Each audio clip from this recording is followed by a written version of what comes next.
Everyone, you're watching food fitness and fun और मैं हूँ डाइटिशियन मंजू मलिक। तो आज मैं बात करने वाली हूँ एक बहुत ही सिंपल डाइट रूल के बारे में जिसमें आप अपनी मील प्लानिंग कर सकते हैं। तो आज के जो दौर है उसमें एक चीज़ की कमी जो है ना वो सबको लगती है और वो है टाइम।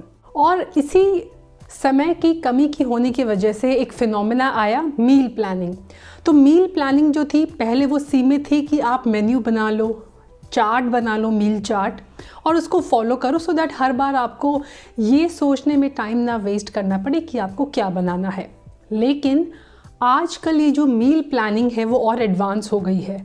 लोग प्रेप करने लग गए हैं मील को, यानी पहले से एडवांस में मील बना के रख देते हैं and then they can have it later. लेकिन क्या लेफ्ट ओवर या फिर कुक्ड फूड जो स्टोर किया हुआ है वो आपके लिए हेल्दी है? कितने नंबर ऑफ आवर्स या कितने नंबर ऑफ डेज आप फूड को स्टोर कर सकते हैं सेफली फ्रिज के अंदर? आपको यकीन नहीं होगा लेकिन हर फूड की अपनी लाइफ होती है, even if you store it in a fridge.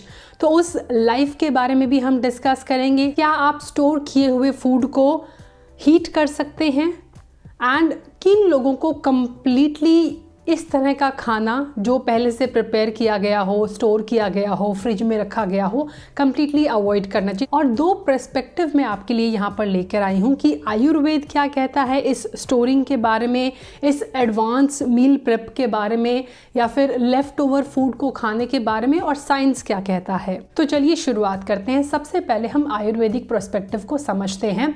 Ayurveda हमेशा ये कहता है कि फ्रेशली कुक्ड फूड खाएं।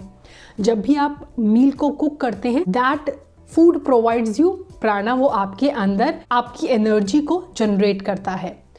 वो फूड जो कुक किया गया है फ्रेशली, उससे आप अगले 3 से 4 घंटे तक खाएंगे तो वो आपके लिए हेल्दी रहेगा, उसके न्यूट्रिशन हेल्दी रहेंगे, it will be light on your stomach, उसका डाइजेशन अच्छा होगा, उससे आपकी जो दोषाज हैं वो बैलेंस रहेंगे। बट आयुर्वेद ये भी कहता है कि अगर बिल्कुल ही अनअवॉइडेबल है कि आपको फूड स्टोर करना ही है तो आप उसे 1 दिन तक ठीक टेम्परेचर पे स्टोर करके रख सकते हैं। And these are just those once in a blue moon वाला टाइम कि आपने खाना ज़्यादा बना लिया है या फिर गेस्ट आए थे तब बच गया है then. So according to Ayurveda जो लेफ्ट ओवर या स्टोर किया हुआ फूड होता है उसे ज़्यादा खाने से आपकी दोषा इम्बैलेंस हो जाते हैं। It leads to poor digestion, आपकी इम्यूनिटी से इससे ड्रॉप आता है और वर्स्ट केसेस में it can lead to food poisoning and long term में हेल्थ हैजर्ड्स भी हो सकते हैं। फ्रेश फूड जो है उसे सात्विक कैटेगरी में रखा गया है। जब भी हम फूड को स्टोर कर देते हैं तो वो तामसिक कैटेगरी में आ जाता है ना। तामसिक जो फूड होता है उसे रोज़ नहीं खाना चाहिए, आयुर्वेद ये कहता है। और तामसिक फूड का मतलब ये भी है कि ये फूड आपको लेथार्जिक बना देता है, आपके डाइजेस्टिव सिस्टम पे हेवी होता है। So any food that is stored for more than 4 hours और which is kept for more than 4 hours, उसके बाद अगर आप उसे कंज्यूम करते हैं तो it gets heavier to digest. Now heat करना चाहिए कि नहीं? Yes, heating is must. Store किए हुए फूड के अंदर भी बैक्टीरिया एंड पैथोजेंस हो सकते हैं। ऐसे में जब भी आप ऐसे फूड को खाएं जो आपने स्टोर किया हुआ हो उसे तब तक हीट करें जब तक वो पाइपिंग हॉट ना हो जाए, यानी 70 डिग्री सेल्सियस से ऊपर उसको आपको हीट करना है and then only have that food, ताकि वो आपके लिए डेंजरस ना हो। आयुर्वेद ये भी कहता है कि जब भी आप फूड को स्टोर करें फ्रिज के अंदर तो उसे निकाल के इमीडिएटली हीट ना करें। जब भी कोई खाने का टेम्परेचर बहुत जल्दी वेरी करता है, वो अभी बहुत ठंडा है और आपने निकालते ही उसे हीट पर रख दिया, it leads to bloating, it leads to gas in your stomach. तो ऐसे में जब भी आपको रीहीट करना हो मेक श्योर कि आप उसे बाहर निकाल के एटलीस्ट थोड़ा सा रूम टेम्परेचर तक आने दें and then start heating it. Also because of the same reason Ayurveda microwave के अंदर भी रीहीटिंग को अवॉइड करने को कहता है और साथ ही do not reheat the food again and again. एक बार रीहीट करने के बाद भी अगर खाना बच जाए, नेवर यूज़ इट। ना साइंस जो है उसका पर्सपेक्टिव और थोड़ा सा डीप है इसको लेके और वो थोड़ा सा और लीनियंट है।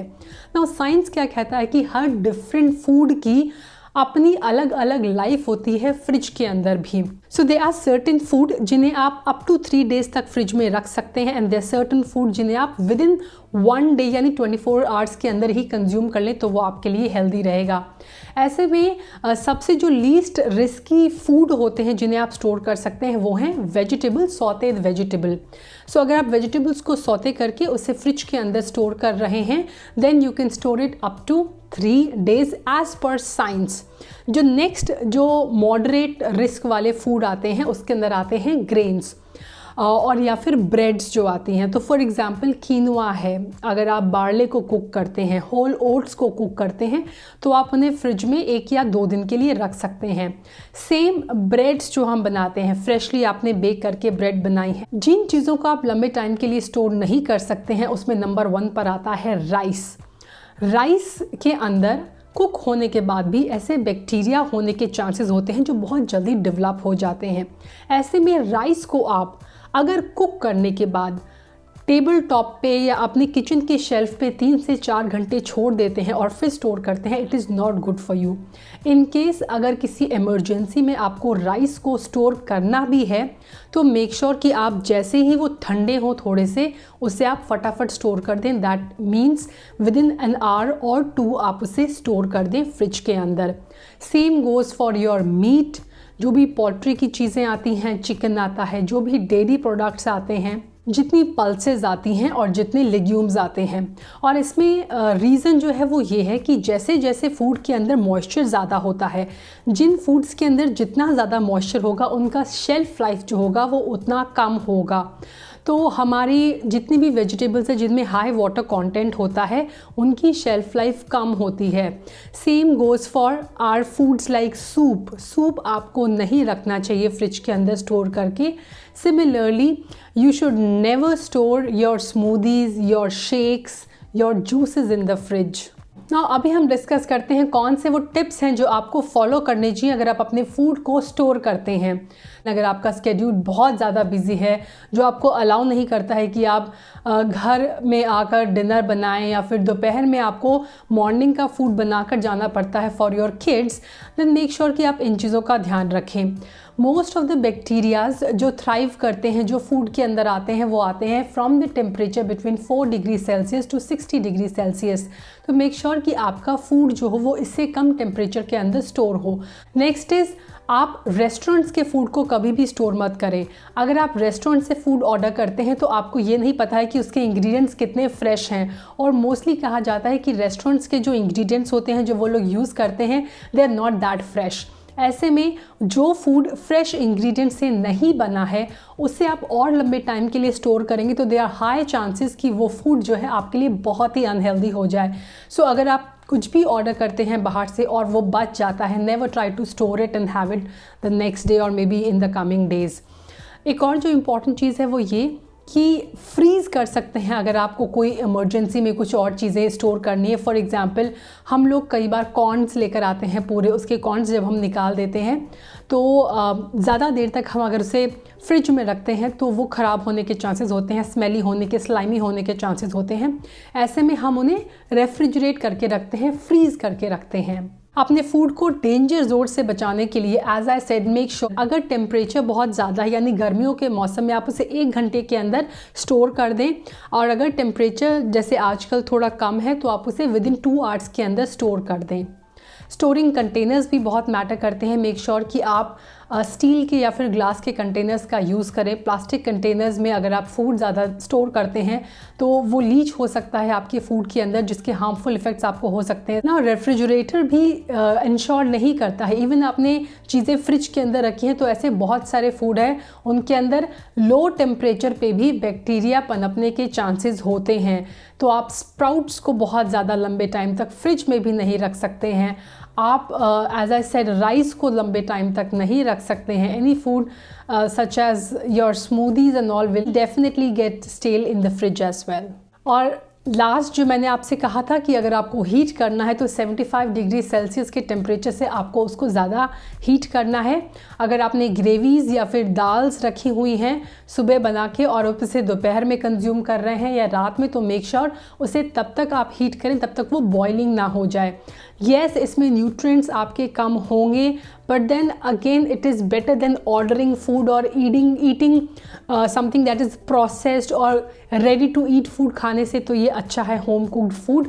तो बहुत अगर इमरजेंसी है तो आप खा सकते हैं, लेकिन you have to make sure कि आप उसे स्टोर अच्छी तरह करें, मेक श्योर कि आप उसे रीहीट अच्छी तरह से करें। नाउ किन लोगों को स्टोर किया हुआ फूड या फिर left over food completely avoid करना चाहिए? If you have kids in the house, बहुत छोटे बच्चों को लेफ्ट ओवर फूड्स ना दें। उनका जो इम्यून सिस्टम होता है, डाइजेस्टिव सिस्टम होता है, वो अभी भी काफ़ी वीक होता है। Same goes for Elder adults. अगर आपके घर में बुज़ुर्ग हैं तो उन्हें भी आप ज़्यादा लेफ़्ट ओवर फूड या फिर हमेशा ही स्टोर किया हुआ फूड ना दें। अगर आपके घर में प्रेग्नेंट वुमेन है तो उसे आप लेफ़्ट ओवर फूड या फिर आप उसे इस तरह से स्टोर किया हुआ फूड नहीं देंगे। If you are a women suffering from hormonal imbalance तो आप अवॉइड करें फूड को रीहीट करना, वो आपके लिए इतना अच्छा नहीं है। Apart from that, if you have a weak digestive system, अगर आपको हमेशा ब्लोटिंग और गैसी और इनडाइजेशन की फीलिंग रहती है, तब भी ट्राई करें कि आप हमेशा फ्रेश फूड खाएं ताकि आपके डाइजेस्टिव सिस्टम पे वो लाइट रहे। Also somebody who is suffering from chronic fatigue, यानी अगर आप हमेशा बहुत थके हुए लेथार्जिक फील करते हैं, लो ऑन एनर्जी फील करते हैं, तब भी आप लेफ़्ट ओवर फूड को अवॉइड करें तो अच्छा रहेगा। सो जब भी मैं रेसिपी शेयर करती हूँ, स्पेशली स्मूदीज़ की या फिर कई और रेसिपीज़, तो मेरे पास ये क्वेश्चन आता है कि can we store it, how long can we store it, कब तक हम इसे रख सकते हैं। तो मेरा आंसर इस पूरे वीडियो में आपको मिल गया होगा। आई होप ये वीडियो आपके लिए यूजफुल रहेगा। Thanks for watching. Stay healthy, stay fit, stay active, and I will be back very soon. Until next time, you take care. Bye bye.